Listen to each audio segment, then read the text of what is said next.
Hello there, this is Critical from Critical Media, just taking a look at the 2023 release of The Department of Truth, The Complete Conspiracy, Volume 1. Interesting title considering. But this is a book that comes from James Tynion as well as Martin Simmonds. And what we usually do at this channel is give you an idea of what to expect if you ever come across these books in the wild. So we go over the exterior, some bonus material, art and plot points, and then a brief review at the end. Now, I've always appreciated a lot of the stories that managed to survive that very hectic year in 2020. So, yeah, I always appreciated the independent titles, like Department of Truth, Something is Killing the Children, Ice Cream Man, as well as many others. But I've always appreciated more of the independents that managed to survive through that time. And this was no exception. This was a banger right out the gates. And in any case, it's kind of like a crime, conspiracy, and a bit of horror at the same time kind of story. But at least back to the tradition of this channel. As usual with Image Comics, they usually only just release, whenever they release a hardcover, they go for the oversized deluxe format. And very true to their tradition, yes, it's a hardbound cover. Always appreciate that. Very striking design here from Simmonds. As per tradition with Image, a flat design on the spine. I've always loved them for doing that. And I like the motif. Yeah, I mean, you can't really go wrong with black, white, and red, but definitely works here, that's for sure. And yeah, the book is about just over 500 pages, so maybe it's worth looking at the eye a little bit here. I've always loved the way Image decided to do their spines. And Tynion, the way he tends to plot his stories, he tends to use that 2-page window, that gap and gutter, quite a lot. So sometimes it works, sometimes it doesn't. It works here because, even though this book has a lot of graphic material, not, lewd or anything, I'm talking about actual visual graphics, it still doesn't get hindered or hampered by it, which is definitely appreciated. Now, at least in terms of bonus material, it's predominantly a bunch of variant covers, but you're kind of seeing how this book was kind of like an industry darling at one point. So, yeah, you're going to see some very striking designs. Oh, the woman in red, or the woman in the red dress as she's known. Yeah, I've always appreciated this one here by Werther dell'edera. Of course, him and Tynion worked on Something is Killing the Children, so a nice little homage there. Whether it's vanity or not, you tell me. But yeah, very impressive works here. There's actually a bit of a nod here from Bill Sienkiewicz himself. So yeah, you'll see Jeff Lemire there. There he is. Yes, Bill Sienkiewicz. Man, what a god MC. And even a nice little nod here to Miyazaki. Of course, the My Neighbor Totoro kind of reference there. Even down to the street sign is very interesting.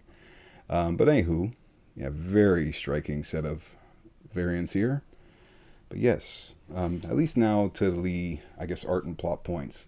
You're kind of getting it from the cover here as well. Martin Simmonds, he was all over this book for the art. Basically only with the exception of the annuals, so to speak, do you really get any other artists on the book. But yeah, as the name implies, yes, it is kind of centered around conspiracies. I won't say you have to know like all the conspiracies out there, but maybe knowing at least the last 100 years of Americana history definitely will help you out with this series.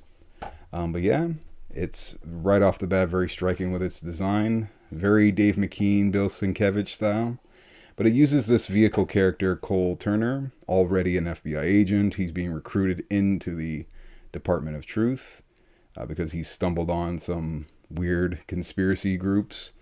And what this story does, and probably the one supernatural aspect of it, is it goes with that concept of the false memory idea.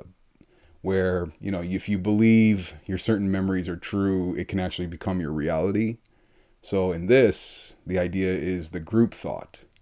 Like if a group believes in something so much, they can actually alter reality and make it real. So yeah, if you ever wondered, oh, this person killed JFK or that person killed JFK, bang. Like it can literally happen if enough people believe in it. So yeah, just a very impressive way of introducing us to this world. Even this antagonist here, we actually still don't know what she's all about, the woman in the red dress. But yeah, that's basically the kind of concept here, like the confabulation concept in that respect. So very unique there. And yeah, Martin Simmonds, I'm going to mention almost every time you're going to hear me say it. But yeah, Bill Sienkiewicz, like him, he's like his spirit animal. Him and Dave McKean, clearly Martin Simmonds is just another branch off that tree of artists. Like so damn good in that respect. But man, just yeah, every time you see it, it's almost every image. Kind of reminds me a little bit of like old school Daredevil, old school, what's it called? Old school shenanigans, whatnot. I forget what the name of that book was, but something to do with that. But yeah, if there were any antagonists in the story, as you kind of saw earlier, there's this, Starface Man, the woman in the red dress, and this organization here, the Black Hat. But I would say they're not really like good or bad. Kind of like how the Department of Truth isn't really good or bad. They're more ambivalent in the way they operate. And what I like about Tynion is he does this thing where, sure, he introduces you to the world. Then in this here, the third issue, he gives you a little bit of reality into, okay, like look at how they can manipulate somebody's life, but also how can it also benefit or hinder.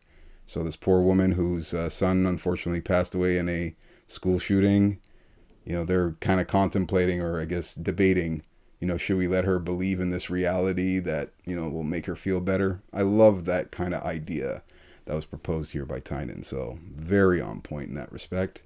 But a lot of referencing, like I said, to a lot of Americana history. So yeah, even these two reporters, they're in the other room. These Department of Truth people are watching them. And yeah, you're basically seeing it play out like a Woodward and Bernstein. Ironically, these people work for the Washington Post too. But that's where I got the idea of ambivalence, where they're not so much good or bad. They're just neutral. They're just about keeping the world in a belief structure that we can all kind of appreciate or digest. I'm not really one to get into conspiracy theories myself, but what I like about Tynion is he went about this in the way where you can at least look at it objectively as an outsider, just like myself, just probably like yourselves as well, the audience. And that's what I definitely appreciate. Like, he doesn't go too far in. He just goes far in enough that you can appreciate what's going on. And what I like about these annuals, they call them deviations. This is like one of the few times, as mentioned, it's a different artist, but I think this one's here, Elsa Charretier. Forgive me if I butchered the name. But what I like about it is that it gives you a deeper, sense into this world, this big conspiracy. It kind of reminds me of, 100 Bullets, like what Azzarello did, where it's like a crime conspiracy. And this one, like, it's very similar. Like, there's a greater truth or a bigger deal going on in the world. So definitely always appreciated that. But as you're kind of seeing as I'm flipping through, Martin Simmonds really does go for a graphic style to this book. Like, this is more so a graphic novel than it is just a comic book series. I mean, it does have its, beginning arc and ending arc. The series is actually wrapped already. But man, this was such a banger of a series. Man, there's this one part here. Just want to quickly get to it. Oh, actually, I just passed it. I just realized. There we go. Yeah, just the way Tynion manages to weave a bit of like even older history, like even down to the ancient eras, and even weave it into the way this series goes on. Like even the way we kind of look at certain imagery and just instantly think that's bad or that's good. Kind of like how you can taste something even before you've ever tried it. You have that built-up expectation. It's interesting how Tynion kind of plays on these ideas. But yeah, as mentioned, you're seeing quite a bit of striking art overall.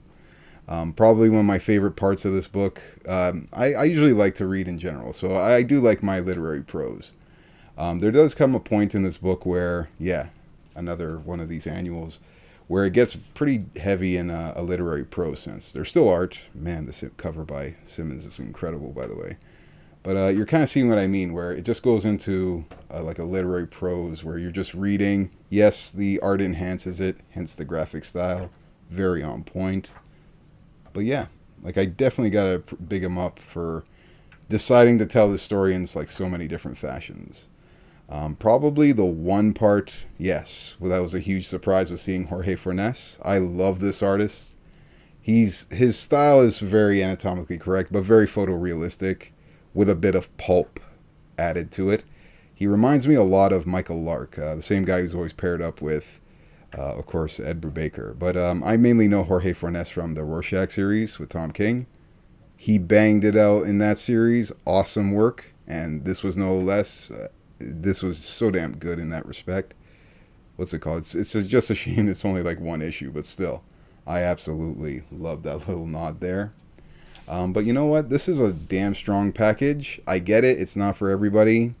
But once you're in this kind of story, it's hard to put it down. Because if you do, you kind of get lost. So I would suggest if you are going to ever pick this up or just, give it a once over online, if you're going to read it, keep reading it. Because if you stop, you're going to be like, oh shucks, where was I again? But that's probably the one little gripe I have about it. But anywho, it's not so much about me at this point. Hopefully you guys got your own opinions about the series. I wouldn't mind seeing them in the comments down below, as always. Y'all folks take care and enjoy the rest of your day.